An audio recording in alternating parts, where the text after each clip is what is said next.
Welcome back to Hopalong Hollow for part 3 of creating a potager, the Hopalong Hollow way. It's a beautiful but chilly and windy March day, but it is the 3rd day of spring and the sun is out, and that's a great time to start thinking about planting seeds for your potager. By now you've probably come up with a lot of plans and ideas and things that you want to put in your plot. I know I have filled up my page with the ideas that I have for this year, but we want to start with the seeds that we're going to be putting in. Now, seeds are great to start inside at this time, and even some seeds can be sown outside at this time of the year. Those would be cold weather crops. So you might be asking yourself, why on earth should I want to plant seeds? That's just a big hassle, it's a mess, and I can just go buy bedding plants just as easily. And you can. You certainly can buy bedding plants, but if you want to save a lot of money, then start with seeds, because for what you would pay for about a 4-inch pot of basil, for example, you can get an entire package of basil, and you can fill an entire plot with it. And that goes for just about every other seed that you can think of. Gardening can get pretty expensive, and if you really want a full garden, it's a good idea to budget wherever you can. That's not the only reason though to plant seeds. Seeds are pretty miraculous, really, if you think about it. A seed is a wonderful little miraculous gift. It contains all the DNA that tells it what to be when it grows up. And that little miraculous granule of life just needs a loving and nourishing environment to grow.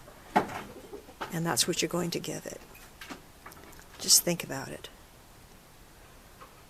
Look at all the varieties of things that you can grow that you otherwise wouldn't even be able to if it weren't for packages of seeds.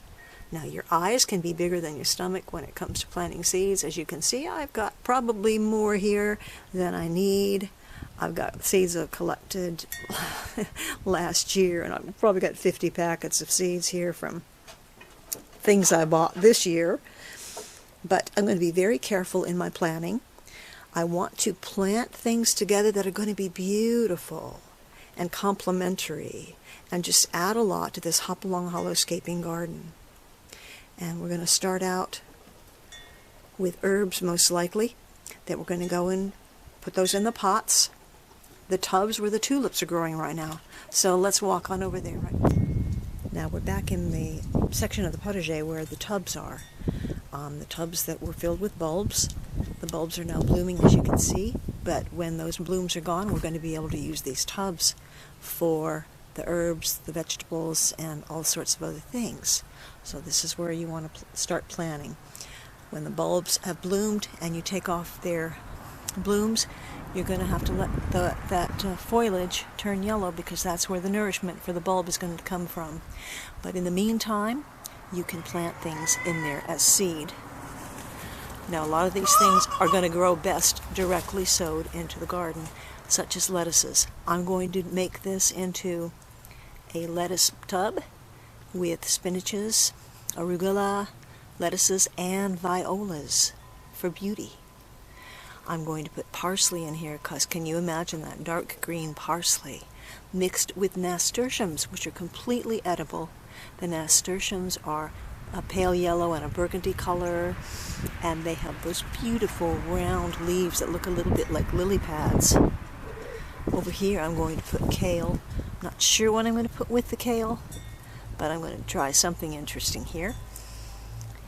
And in this tub I'm going to put, I think, cilantro, which we use a lot of in salad, and my husband makes a great picante sauce, and we're going to put chives in there with it. Now, in this ground, chamomile. Chamomile is so pretty. It looks like itty-bitty daisies, but you can make tea out of it. It's soothing and calming, and it can grow pretty tall, and it can be invasive. But I have a tendency to like invasive plants, because I just pick them up and move them somewhere else.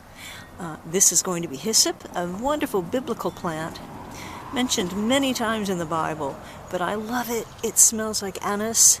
It has beautiful purple flowers, and it can get to up to 5 foot tall. So I'm going to put it here in the background.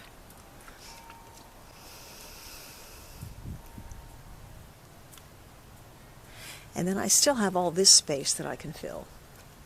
That's something I'm going to think about.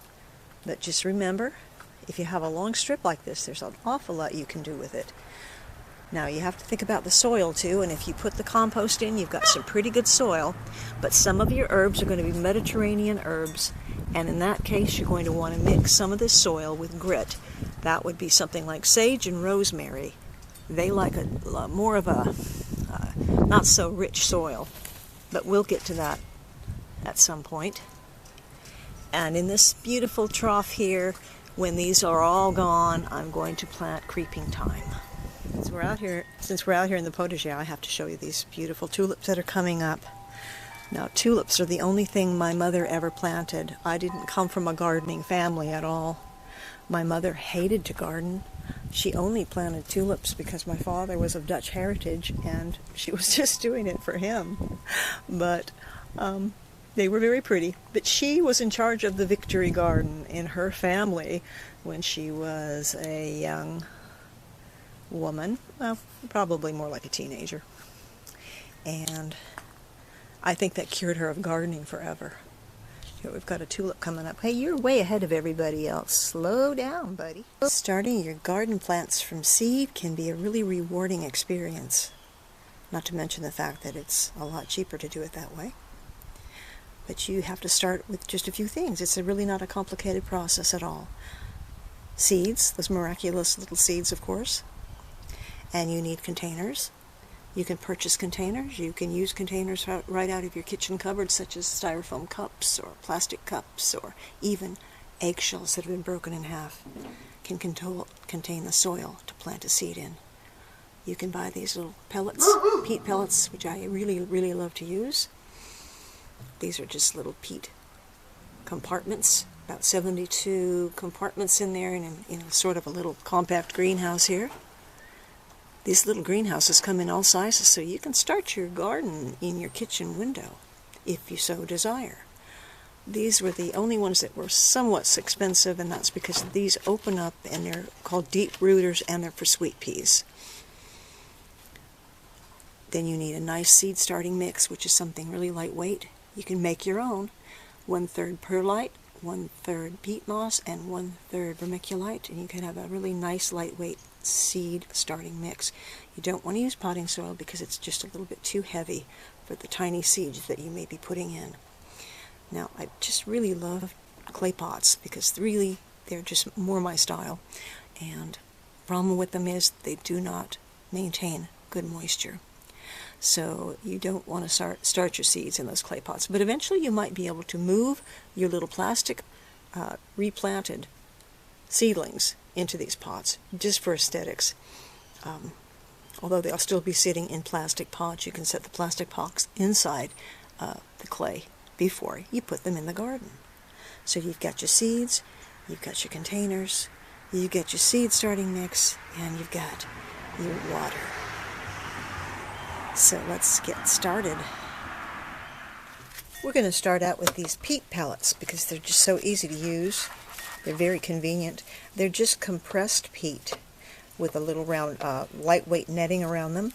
All you do is you pour some nice warm water on top of them, and they will expand. They'll get nice and fluffy. Take them a few minutes. By the time we're done talking here, they'll probably be expanded already. In the meantime, these are pretty big ones, but I also have very small ones, which is what I usually use. But these I'm going to use for vegetables. And since we're in Hopalong Hollowscaping, let's have a little bit of fun and plant some really fun vegetables in these. Look at these beautiful, fun peppers. Why plant green peppers when you can plant multicolored peppers?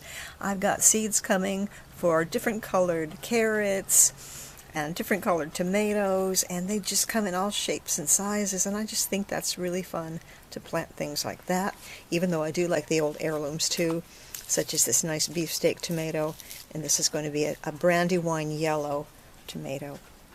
The carrots I am not doing this way because it's very fine seed.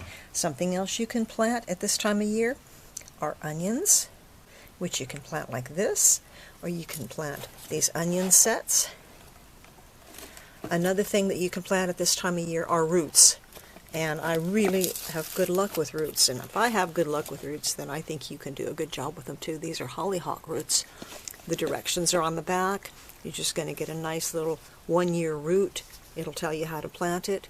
These are going to be wonderful in the potager. They're up against a wall. I did it last year, and they were just absolutely stunning. And another thing you can plant at this time of year are dahlias over here. And there's some more roots, which are phlox. Remember, you want ornamentals, you want vegetables, you want fruits, you want all sorts of things in your garden. You simply must, if you have room, put in some sunflowers. And what is a potager without pumpkins? Now, if you don't have room for just these giant pumpkins, you can plant these itty-bitty pumpkins on a trellis and let them grow vertically. Now take a look. Look at these. See, they've already expanded quite a bit, but they do need a little bit more water. So we're going to put a bit more on there. And when these are completely expanded, you're going to follow the directions on the seed packet. Usually you're going to put 2 or 3 seeds in each one, just to be on the safe side, just in case. And you're going to peel back this, so you have a little more room. And these are just wonderful because what you can do with these is, as the plant grows, gets taller and taller, you can plant these directly into the garden. You don't have to actually dig out your little seedling. You just let them grow right in these. I had great success with these last year when I was planting penstemons. Now with your other compartments, it's also pretty simple. You're just going to put your potting mixture, your seed mixture, into your compartments. I'm going to spread it around a bit. It's pretty lightweight, so you might have to push a couple of these in. Then you're going to get it wet, give it a nice soak.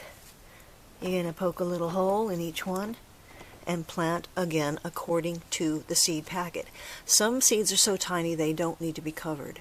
Some seeds need light to germinate, so you'll want to put them in a windowsill or under a grow light.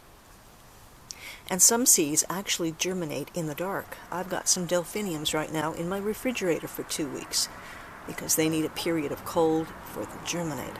All you have to do is read those seed packets and you'll know exactly what to do. And I had to come back here and show you. These are some things that I planted February 26th in these little peat pots. And I feel like a proud mother. And here's a perfect example of why you want to plant seeds. These are all Canterbury bells. Do you know that I've never even seen Canterbury bells for sale in the nursery? And these are penstemons. Just look at all those little penstemons that are going to grow into some beautiful plants. Now these aren't necessarily all going in the potager, but I have 9 gardens that I need to fill. So I feel like a proud mother hen, and I'm just keeping a good eye on these. And you know, when you plant your own little seedlings and watch them grow, you're going to feel very proud too. So after you've planted your seedlings, make sure you mark them, put in the date, and keep a close eye on them. Keep them moist, not sopping wet, but keep them moist. And just watch those darling little things grow. And when they get a little bit bigger, you might have to move them to another pot. But we'll talk about that when the time comes. In the meantime, get your seeds, get your compartments, and start planting. See you next time from Hopalong Hollow. This is Jerry.